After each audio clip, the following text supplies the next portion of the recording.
दोस्तों नमस्कार।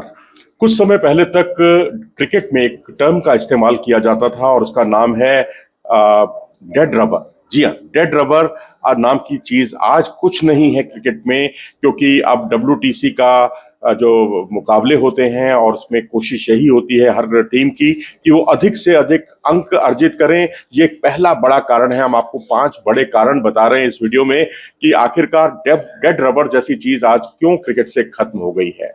Dead rubber का मतलब क्या होता है, पहले तो मैं आपको ये भी बता देता हूं, क्योंकि डेड रबर का मतलब है कि अगर आप मौजूदा सीरीज में निर्णायक बढ़त हासिल कर लेते हैं, सीरीज पहले ही जीत जाते हैं, तो फिर जो आखिरी मुकाबला होता है वो एक डेड रबर के नाम से जाना जाता है, उसे डेड रबर करार दिया जाता है। जबकि ऐसा आज के युग में, आज के समय में नहीं है, क्योंकि अब WTC वर्ल्ड टेस्ट चैंपियनशिप के मुकाबले साल भर चलते हैं और यहां पर अगर आप सीरीज में निर्णायक बढ़त हासिल कर भी लें तो भी हर टीम की कोशिश होती है कि वो आखिरी मुकाबला भी जीते, जिससे उसके पॉइंट्स टेबल में उसको फायदा हो। क्योंकि वैसे भी अगर भारतीय क्रिकेट टीम को देखें तो उसे वेस्ट इंडीज के खिलाफ एक मुकाबला जो अनिर्णित रहा था उसका नुकसान भी हुआ, क्योंकि वहां भारत मुकाबला जीत सकता था, जीतने के अच्छे चांसेस थे भारतीय टीम के। बहरहाल स्थिति यह है कि भारत आज नंबर 1 पर है WTC की रैंकिंग में, और उसके बाद जो है नंबर न्यूजीलैंड का आता है और फिर ऑस्ट्रेलिया का नंबर आता है। अभी ऑस्ट्रेलिया ने जो न्यूजीलैंड को हराया उसका फायदा स्वतः ही भारत को हो गया। दूसरा बड़ा कारण क्या है?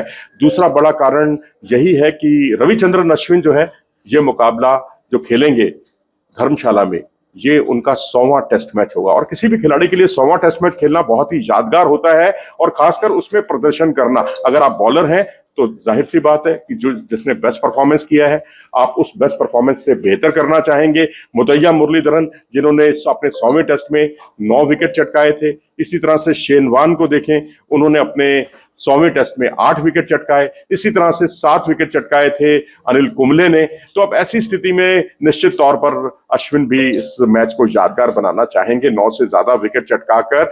और यहाँ क्योंकि थोड़ा सा राइस मिलता है, गेंद को उछाल मिलता है, तो ये कंडीशंस रविचंद्रन अश्विन के लिए बहुत ही आदर्श स्थितियां बन सकती हैं और उनके लिए यादगार टेस्ट मैच हो सकता है।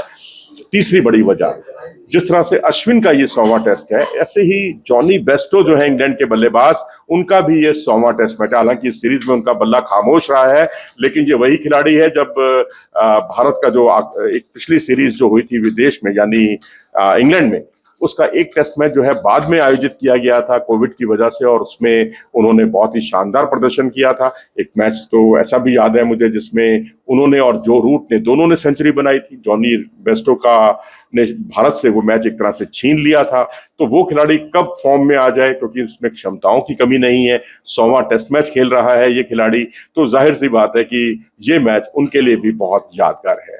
इसके अलावा एक और जो चौथा बड़ा कारण है वो ये कि हाई एल्टीट्यूड पर मुकाबला खेलने का भारत को जितना अभ्यास होगा, क्योंकि धर्मशाला में है ये मुकाबला, तो उतना ही भारत को खासकर न्यूजीलैंड की स्थितियों में खेलने का भी बहुत ज्यादा तजुर्बा मिलेगा, अभ्यास मिलेगा। तो उस लिहाज से भी धर्मशाला के मैच को आप खारिज नहीं कर सकते। इसके अलावा जो 5वां बड़ा कारण ये है कि जिन खिलाड़ियों ने लय बनाई है, अपना करियर की शुरुआत की है, वो चाहेंगे कि उसको मेंटेन करना, उसको लगातार अपने प्रदर्शन को बनाए रखना।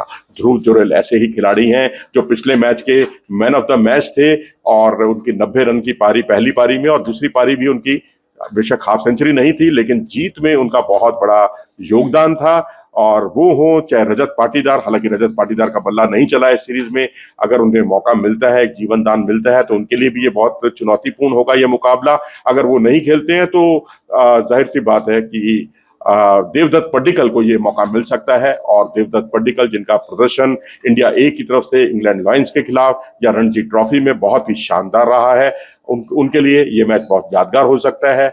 और इसके अलावा जो है यशस्वी जायसवाल, जिनका बहुत ज्यादा तजुर्बा नहीं है, हालांकि सीरीज में शुरुआत उनकी पहले ही हो गई थी, लेकिन उन्होंने इस सीरीज में सबसे ज्यादा रन बनाए हैं। इसके अलावा सरफराज खान पर नजरें रहेंगी, जिनका पिछला टेस्ट तो बड़ा सामान्य गया, लेकिन जो पहला टेस्ट मैच था उसकी दोनों पारियों में उन्होंने हाफ सेंचुरी बनाई और अपनी उपस्थिति का एहसास कराया।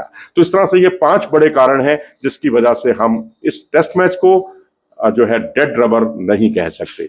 आप क्या सोचते हैं इस बारे में? अपनी राय हमें कमेंट सेक्शन में जरूर दें। अगर आपको ये वीडियो पसंद आया हो तो इसे लाइक करें और चैनल को सब्सक्राइब भी करें। नमस्कार।